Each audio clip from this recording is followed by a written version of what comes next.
계약을 하루 앞둔 일요일 아침이었습니다. 밥 먹으라는 소리에도 딸 선영양이 일어나지 않자 어머니는 방문을 열어봤습니다. 그런데 딸이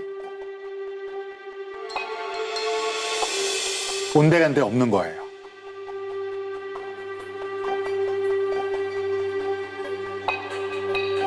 동생이 언니는 새벽 1시쯤인가 자다 말고 옷을 갈아입고 외출을 했어요 라고 말하는 겁니다. 그렇게 한참을 기다리고 있는데 오후 4시경에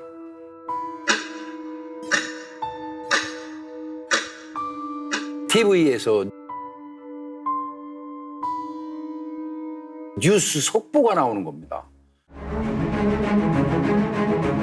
전남 나주에 있는 드들강에서 10대로 추정되는 여성의 시신이 발견됐다는 거였습니다. 어머니는 불이 나게 달려왔고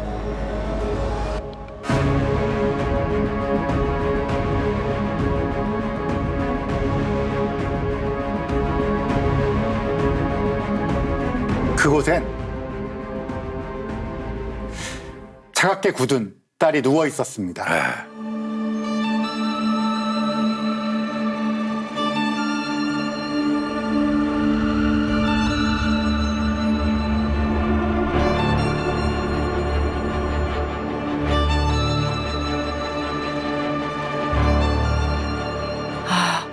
대체 어떤 상황이었던 거예요? 강변과 가까운 그리 깊지 않은 물에 엎드린 자세로 떠 있었는데요. 발에 신겨진 스타킹을 제외하곤 알몸이었습니다. 선영양의 옷가지나 소지품 그 어떤 것도 주변에서 발견되지 않았습니다. 심지어 범인은 당시 선영양이 끼고 있던 실반지까지 빼갔습니다. 어머니에게 선물 받아 항상 손가락에 끼고 다녔던 반지였거든요.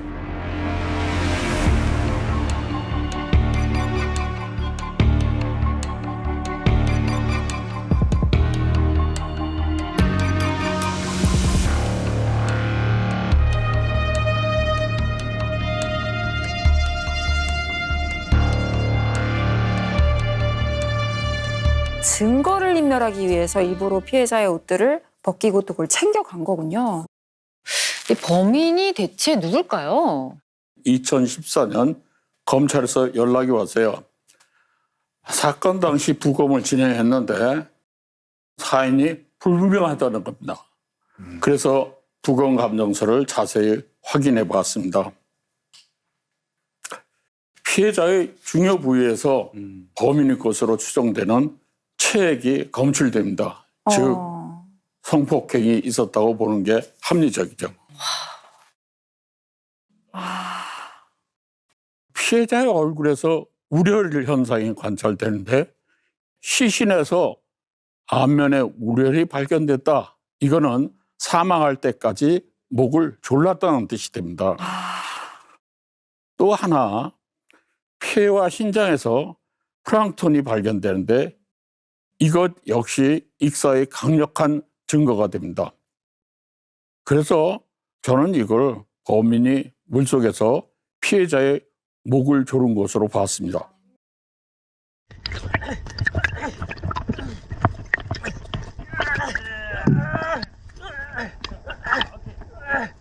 물속에서 목을 조르면 시신에 목이 졸리는 흔적, 우려리 남고 그다음 마지막까지 숨을 쉬니까 물을 들이마신 흔적, 즉 익사소견이 나오는 겁니다. 그 DNA가 이제 누구의 것인지 경찰은 우선 피해자의 당일 행적을 확인합니다. 가장 마지막에 만난 사람이 범인일 수 있으니까요.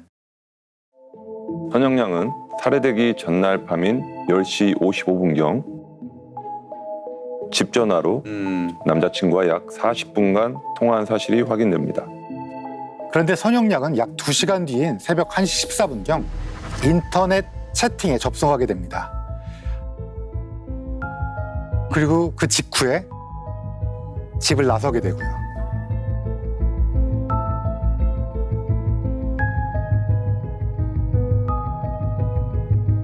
남자친구랑 채팅을 한 건 아니었을까요?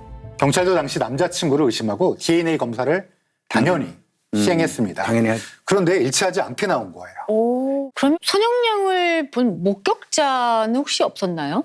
예, 있었습니다.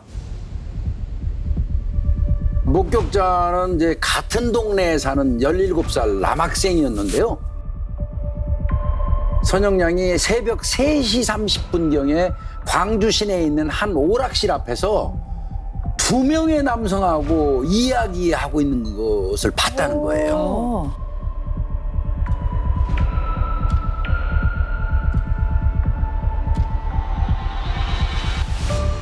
시신이 발견된 곳은 마지막으로 선영양이 목격된 곳과 15km가량 떨어진 곳입니다. 승용차로 약 25분 거리인데요.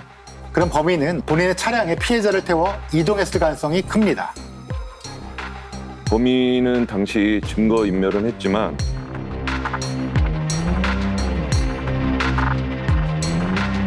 피해자의 시신을 숨기지는 않았어요. 피해자의 신원이 드러난다고 하더라도 자신의 존재가 쉽게 드러나지 않을 거라는 것을 알았던 겁니다. 그렇다면 범인은 피해자하고 처음 본 관계일 가능성이 높지요. 거기에다 살해 후에 아주 능숙하게 증거를 인멸했습니다.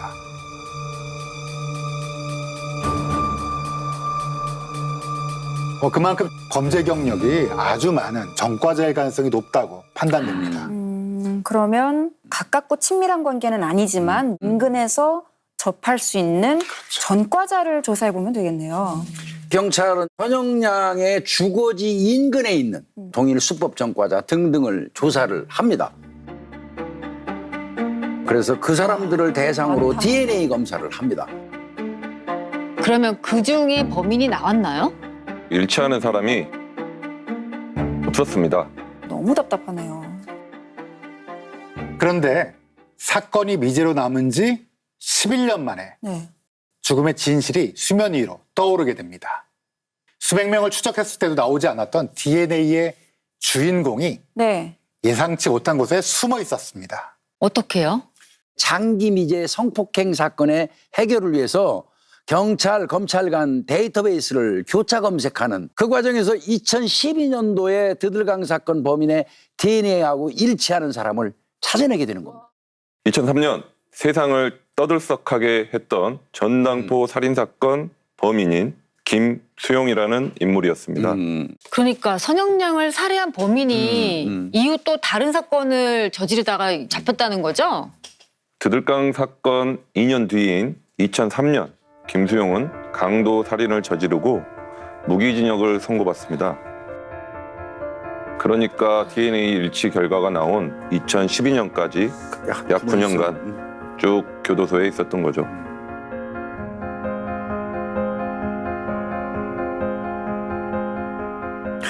그런데 왜 당시에는 용의선상에 오르지 않았던 거죠? 김수용의 등록된 주소지가 광주가 아닌 전남 장성에 있는 형 집으로 등록되어 있었기 때문입니다. 실제 주거지는 선영양의 집과 불과 100m 거리였어요.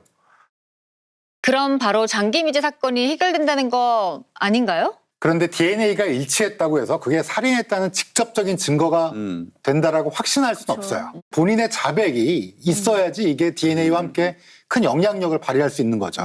2012년 당시 경찰은 DNA가 일치한다는 사실을 숨긴 채 교도소에 있는 김수용을 면담합니다.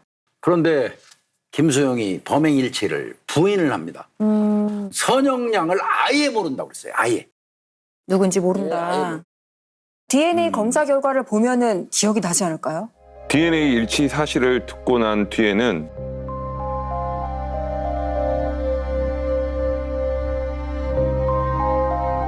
서로 합의하에 성관계만 했다고 주장합니다. 그러니까 성관계까지는 했지만 죽이지는 않았다라고 주장하고 있는 거네요. 기본적으로 DNA가 여성의 몸속에서 3, 4일간은 보존될 수 있거든요. 김수영이 선영양과 상관계하고 하루 이틀 뒤에 다른 누군가가 살인했다 이렇게 주장하면 논리적으로 아주 불가능한 게 생각되진 않죠. 네. 결국은 DNA만으로는 성관계 시점까지 특정할 수는 없다는 거죠. 결국 2014년도에 검찰은 이 김수용을 증거 불충분으로 불기소 처분합니다. 아, 어쩜 이렇게 교묘하게 다 이렇게 빠져나가죠, 이 사람은? 사건이 또다시 미제로 남게 됐어요. 심지어 아주 유력한 용의자가 있는데도요. 수사한 경찰관들은 얼마나 답답했겠습니까? 말로 표현할 수 없죠. 더구나 이 사건은 공소시효가 2016년 2월 3일이면 끝나거든요.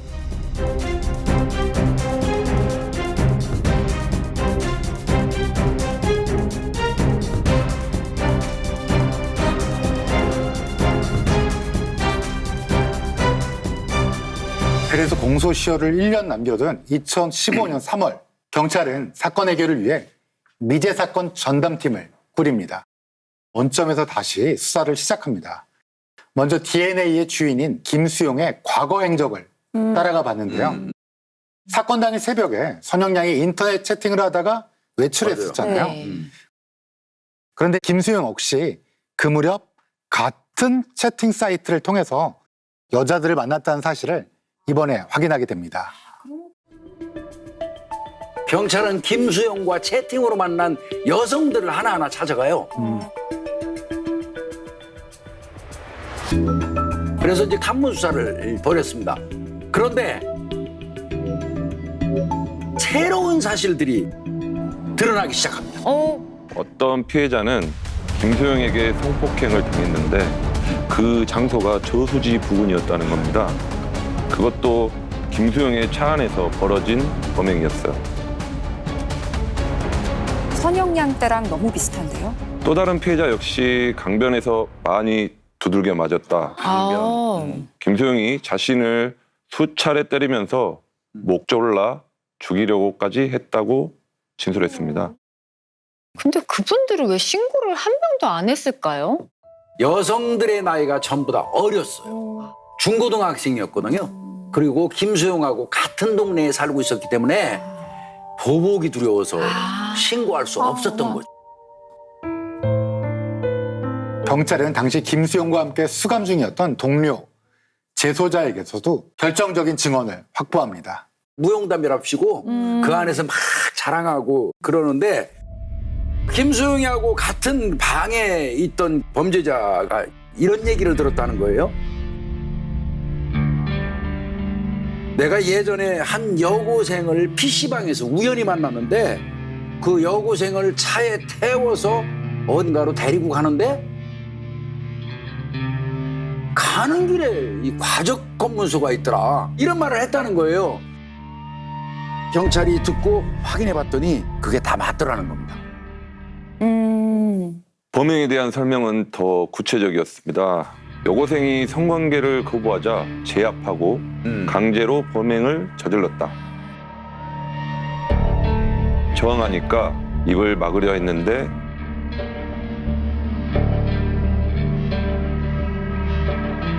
그게 잘못된 것 같다. 그때 나도 제정신이 아니었다.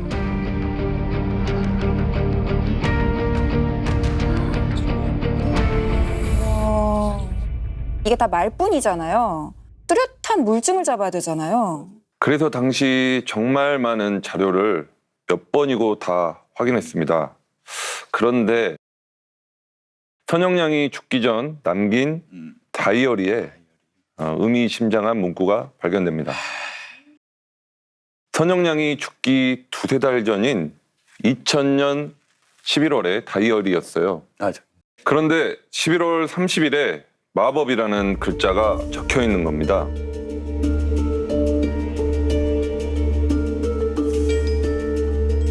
아, 이거 약간 여자라면은 알아들을 만한 단어 그렇죠, 아닌가요? 그렇죠. 생리를 마법이라고 얘기하잖아요. 네. 보통 생리 주기가 28일에서 30일 주기로 진행되잖아요. 이걸 토대로 날짜를 계산해 봤더니 사건이 발생했던 2001년 2월 4일 무렵은 선영양이 생리 중이었음을 추정할 수 있었습니다. 만약에 당일날 선영양이 생리 중이었던 게 명백하다면 김수영이는 합의하에 성관계 했다고 그랬잖아요. 그게 깨지는 겁니다. 아무래도 생리 중인 상황이면은 선영양이 그 뭐 제안을 받았더라도 당연히 거절을 했겠죠? 그래서 바로 선영양의 여동생과 친구한테 확인을 했습니다. 오. 실제로 사건 당일 선영양이 생리 중이었다는 진술이 맞는 거예요. 확보됩니다. 동료 재소자도 김수영에게 이런 말을 들었다는 거예요. 당시 그 여고생이 생리 중이어서 자신에게 피가 묻었다. 당시 과학수사팀에서 피해자 중요 부위에서 범인의 체액을 채취할 때 찍은 사진이 있었어요. 그 면봉에 혈흔이 묻어 있었죠. 그런데 이 면봉에서 묻어나온 혈흔이 생리혈인지는 알 수가 없어요. 다만 다이어리에 표시된 피해자의 생리 주기와 동생과 친구의 증언으로 비추어 봤을 때 채취된 혈액이 피해자의 생리혈일 가능성이 높다. 그쵸. 이 정도죠.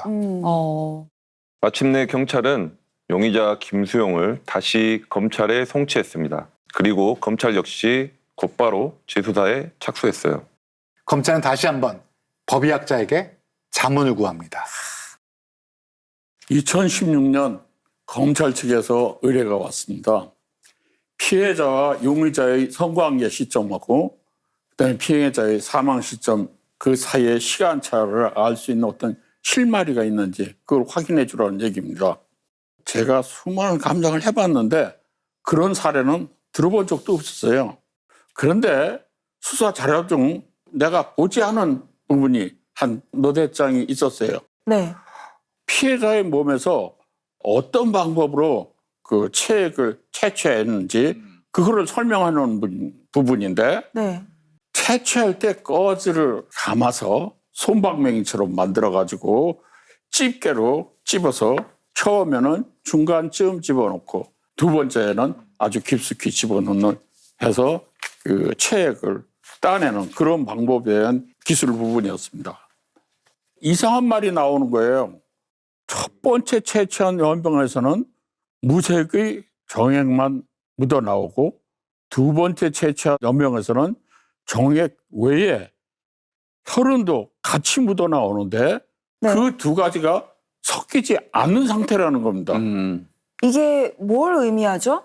정액과 피는 같은 체액이기 때문에 서로 잘 섞여요. 그런데 이게 전혀 섞이지 않은 상태로 나왔다?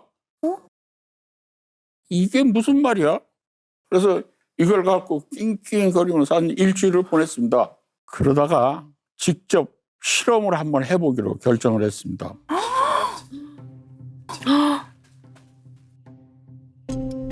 이 지퍼백에다가 먼저 정액을 안에다가 집어넣습니다. 그 옆에다가 피를 해서 붙여놓고 책상 위 같은 데 가만히 놔둡니다. 그러고 시차가 지나면서 이게 어떻게 변할지를 본 겁니다. 피는 제 피였고 정액은 도움을 받았습니다. 우선 정액과 혈액을 넣은 지퍼백을 실온에 그대로 가만 놔두고 봤더니 30분 정도가 지났는데도 처음하고 똑같아요.